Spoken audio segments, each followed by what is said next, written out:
पंढरपूरमध्ये अशी ही एक पायरी आहे ज्या पायरीचे दर्शन घेतल्यावरती साक्षात विठ्ठलाच्या दर्शनाचे पुण्य लाभते। ती म्हणजेच विठ्ठल मंदिराच्या पूर्व दरवाजास असलेली नामदेव पायरी। नामदेव पायरी म्हणजे संतश्रेष्ठ श्री नामदेव महाराजांची समाधी।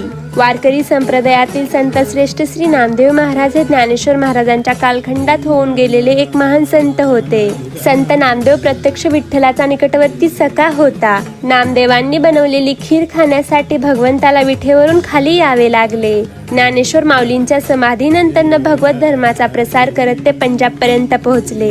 आज देखील पंजाब मधले शीख बांधव नामदेव बाबांचे गुणगान गातात।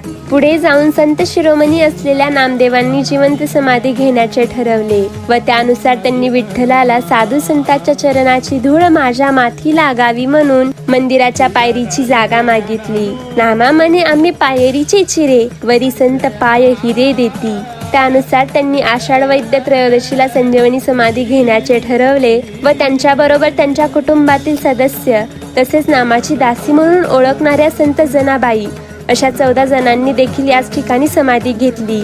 आज आपण ज्या नामदेव पायरीचे दर्शन घेतो ती केवळ पायरी किंवा समाधी नाही तर एका भक्ताचे त्याच्या भगवंताप्रती असलेले समर्पण आहे। तुम्हाला हा व्हिडिओ कसा वाटला कमेंट करून नक्की सांगा।